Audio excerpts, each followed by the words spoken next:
रखे तो ना यार। नमस्कार भाइयों, नमस्कार। विमलेश पांडे यूट्यूब चैनल में आप सभी लोगों का स्वागत है। आज का टॉपिक है हमारा इंजन। इंजन कितने प्रकार के होते हैं, क्या डिफरेंस है। तो आज हम स्टार्ट करते हैं अपने इंजन के टॉपिक्स पे। पहले इंजन क्या है, हम बात करते हैं इंजन क्या है। वह कोई भी चीज़ जो फ्यूल एनर्जी को हीट एनर्जी में और हीट एनर्जी को मैकेनिकल एनर्जी में कन्वर्ट कर दे, वह इंजन कहलाता है। ठीक है, heat energy convert to fuel energy convert to heat energy and heat energy convert to mechanical energy. Engine एक टाइप से प्राइम मूवर है, मतलब कोई भी चीज़ घुमाने का काम करता है। इसी प्रकार से इलेक्ट्रिकल में हमारा मोटर होता है। तो हम बात करते हैं इंजन के बारे में। इंजन कितने प्रकार के होते हैं? इंजन दो प्रकार के बेसिकली होते हैं। पहला होता है external combustion engine, EC engine, मतलब एक्सटर्नल कंबशन इंजन। जो पहले भाप के इंजन आते थे वो एक्सटर्नल कंबशन इंजन होते थे, उसमें दहन प्रक्रिया सिलेंडर के बाहर होता था। तो आज के डेट में वो इंजन का यूज नहीं है, तो हम उसके बारे में ज़्यादा डिस्कस नहीं करते हुए सीधा हम आते हैं आईसी इंजन पे। आईसी इंजन बोले तो इंटरनल कंबशन इंजन। आज की डेट में जितने भी इंजन यूज होते हैं वो सारे आईसी इंजन कहलाते हैं। आईसी इंटरनल कंबशन इंजन मतलब उसमें जो दहन प्रक्रिया होता है, जो ब्लास्टिंग होता है, वो सिलेंडर के अंदर होता है। ठीक है, इसमें हमारे दो प्रकार के इंजन आते हैं। एक आता है एसआई इंजन। एसआई इंजन बोले तो स्पार्क इग्निशन इंजन, ठीक है, जिसे हम पेट्रोल इंजन भी कहते हैं। दूसरा आता है CI engine, compressor ignition engine. इसमें होता है डीजल इंजन, जिसे हम डीजल इंजन कहते हैं। उन दोनों में डिफरेंट क्या है उसके बारे में बताते हैं, बात करते हैं। पहले एसआई इंजन। एसआई इंजन में क्या यूज होता है, क्या प्लस पॉइंट है? SI engine spark ignition engine, मतलब इसमें जो हम पेट्रोल इंजन जो होता है उसको कहते हैं स्पार्क इग्निशन इंजन। उसमें स्पार्क प्लग लगा रहता है, उसमें ब्लास्टिंग के लिए हम स्पार्क प्लग के थ्रू स्पार्क करते हैं, तो हम इसलिए उसको स्पार्क इग्निशन इंजन कहते हैं। उसी प्रकार से सीआई इंजन में हम इंजेक्टर लगाते हैं। अब दोनों में डिफरेंस की बात करें तो क्या होता है, अभी जो एसआई इंजन है पेट्रोल इंजन, इसमें हमारा क्या होता है, दोनों इंजन में सब चाहे 2 स्ट्रोक हो चाहे 4 स्ट्रोक हो, सब में 4 स्ट्रोक होते हैं। Suction, compressor, power, exhaust. चाहे वो डीजल हो, चाहे वो पेट्रोल हो, चाहे 2 स्ट्रोक हो, चाहे 4 स्ट्रोक हो, सबके 4 स्ट्रोक होता है। 2 स्ट्रोक और 4 स्ट्रोक के बारे में डिफरेंस क्या है वो आगे टॉपिक पे डिस्कस करेंगे। बट एसआई इंजन कैसे काम करता है, इसमें क्या होता है, जो हमारा इनलेट मैनिफोल्ड के थ्रू कार्बोरेटर से होते हुए फ्यूल, मतलब हमारा जो पेट्रोल होता है और एयर का एक मिक्सर जो होता है सिलेंडर के इनलेट मैनिफोल्ड में जाता है। ठीक है, वो कहता है इंटेक, मतलब सक्शन स्ट्रोक भी कहते हैं, कोई इंटेक स्ट्रोक भी कहता है। ठीक है, दो अलग अलग टाइप से हम लोग जानते हैं। हम लोग सक्शन स्ट्रोक कहते हैं, तो सक्शन स्ट्रोक के बारे में हम कहते हैं। क्या होता है, जब साफ हवा और फ्यूल का मिक्सर इंटेक मैनिफोल्ड के अंदर से जाता है तो उस वक्त क्या होता है, पिस्टन 4 स्ट्रोक इंजन की बात कर रहा हूँ। पिस्टन क्या होता है, टीडीसी से बीडीसी की तरफ चलता है। टीडीसी बोले टॉप डेड सेंटर, बीडीसी बोले तो बॉटम डेड सेंटर। तो सिलेंडर ऊपर से नीचे की तरफ जाने की वजह से वो सिलेंडर बोर में एरिया खाली हो जाता है, तो उसके अंदर हवा बंद, इनलेट मैनिफोल्ड के थ्रू इनलेट वाल ओपन होता है और हवा और फ्यूल का मिक्सर उसके अंदर में आ जाता है। फिर उसके बाद में आता है कंप्रेसर स्ट्रोक। कंप्रेस करना मतलब कंप्रेसर, जैसे नाम से ही समझ लो, किसी चीज़ को दबाना, कंप्रेस करना, कंप्रेसर स्ट्रोक।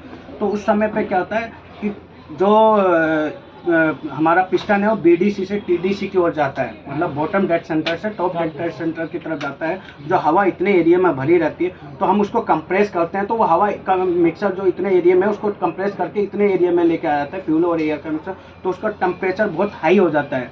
ठीक है, तो हम क्या करते हैं, जब उस समय पर दोनों वाल्व बंद हो जाते हैं, और आप लोग कहोगे कि ये घूम कैसे रहा है, पिस्टन ऊपर नीचे कैसे करना, तो हम जो इग्निशन की ऑन करते हैं तो उसमें सेल्फ स्टार्टर जो है क्रैंक शाफ्ट को घुमाते हैं, तो वही एक बारी हमारा पावर स्ट्रोक मिलना जरूरी होता है। तो वही सेल्फ स्टार्टर का काम होता है कि और एक बारी इंजन को पावर स्ट्रोक दिलवा देना, उसके बाद वो क्रैंक शाफ्ट रोटेशन में खुद पे खुद आ जाती है।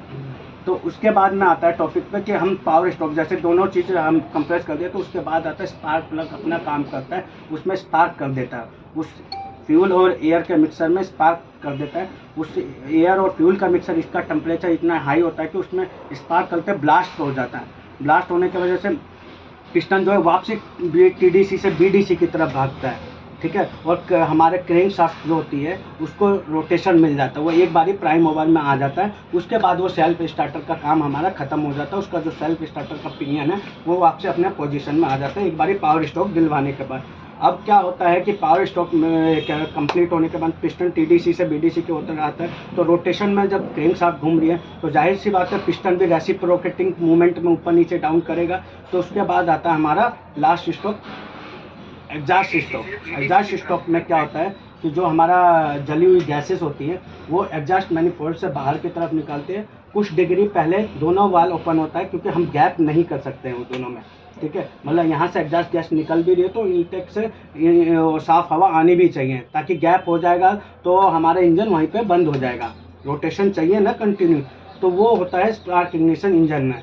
और इसी प्रकार से सीआई इंजन में डिफरेंस कुछ नहीं है, बस सीआई इंजन में हमारे इनटेक मैनिफोल्ड से क्लीन और ठंडी हवा इनटेक मैनिफोल्ड के अंदर में जाती है, ठीक है ना। और उसमें स्पार्क प्लग की जगह पे इंजेक्टर दिया होता है, जो कि वो टेम्परेचर हाई जब हम कंप्रेस करते हैं तो उसमें वो इंजेक्टर फ्यूल का स्प्रे करती है। हवा जो टेम्परेचर हाई वाली एयर है उसमें फ्यूल का स्प्रे करते हैं, जो हम कंप्रेस कर रखे हैं हवा को उसमें फ्यूल का स्प्रे करता है, उसी वजह से उसमें ब्लास्टिंग होती है और इंजन स्टार्ट हो जाता है, ठीक है। अब आते हैं, हम बता दिए तुमको एसआई इंजन और सीआई इंजन में क्या डिफरेंस है। अब बात करते हैं 2 स्ट्रोक और 4 स्ट्रोक में। कहते हैं 2 स्ट्रोक बोले तो 2 स्ट्रोक होता है, 2 स्ट्रोक इसलिए बोलते हैं तो उसमें 2 स्ट्रोक होते होंगे। 4 स्ट्रोक बोलते हैं, 4 स्ट्रोक बोलते हैं तो उसमें 4 स्ट्रोक होते हैं। नहीं, सब में ही 4 स्ट्रोक होते हैं, ठीक है ना। और चाहे वो 2 स्ट्रोक हो चाहे वो 4 स्ट्रोक हो, सब में ही 4 स्ट्रोक होते हैं। सक्शन, कंप्रेसर, पावर और एग्जॉस्ट 4 स्ट्रोक होते हैं। हाँ, 2 स्ट्रोक हम इसलिए कहते हैं, वो छोटे इंजन होते हैं जिसमें क्रैंक शाफ्ट में मेन डिफरेंट है 2 स्ट्रोक में कि अगर हमारा इसमें क्या होता है क्रैंक शाफ्ट के एक राउंड पे 4 स्ट्रोक मिल जाते हैं। मतलब हर एक क्रैंक शाफ्ट के एक राउंड पे 360 रोटेशन पे हमें एक बारी पावर स्ट्रोक मिलता है, ठीक है ना। और जबकि हमारा 4 स्ट्रोक इंजन में ऐसा होता है कि हमारा क्रैंक शाफ्ट को 2 राउंड मिलता है, तब जाके हमें एक बारी पावर स्ट्रोक मिलता है। इसीलिए कहते हैं कि 2 स्ट्रोक का आरपीएम, नंबर ऑफ आरपीएम जो होता है वो कंपेयर टू 4 स्ट्रोक के मुकाबले ज़्यादा रहता है। हाँ, पावर कम रहता है क्योंकि जितना ज़्यादा पिस्टन उतना ज़्यादा इंजन का पावर रहेगा। अब इसमें हम एक 2 स्ट्रोक में बाइक वाला जैसे हम इंजन होता है वो 2 स्ट्रोक होता है। इसमें क्या सिस्टम रहता है, जैसे कि हम 2 स्ट्रोक में जैसे मैंने बताया कि एक राउंड लेने पे 4 स्ट्रोक पूरे हो जाते हैं, सनसेट, कंप्रेसर, पावर, एग्जॉस्ट। इसमें जो हमने बताया कि वाल जो होते हैं इनलेट और एग्जॉस्ट में, इसमें वाल नहीं होते, इसमें पोर्ट होते हैं। और इसमें उल्टा डायरेक्शन होता है, मतलब ये जैसे 4 स्ट्रोक तो टॉप डेड सेंटर की तरफ में वाल होते हैं, और इसमें बॉटम डेड सेंटर की तरफ मतलब नीचे की तरफ में पोर्ट होते हैं। जैसे इसमें सक्शन स्ट्रोक के समय टीडीसी से बीडीसी को होता है नहीं, बट इसमें पीडीसी से टीडीसी की ओर आ जाता है, ठीक है। ये दोनों में डिफरेंस है, ठीक है। अगला हम टॉपिक स्टार्ट करेंगे BS2, BS4 और BS6 में क्या डिफरेंट है। ये वीडियो ज़्यादा लंबा हो जाएगा, इसके वजह से इस वीडियो को यहीं पे स्टॉप करते हैं। अगला टॉपिक रहेगा BS2, BS4 और BS6 में क्या डिफरेंट है, उसके बारे में हम चर्चा करेंगे। अगर वीडियो अच्छी लगे तो इस YouTube चैनल को सब्सक्राइब करें और लाइक करें। धन्यवाद।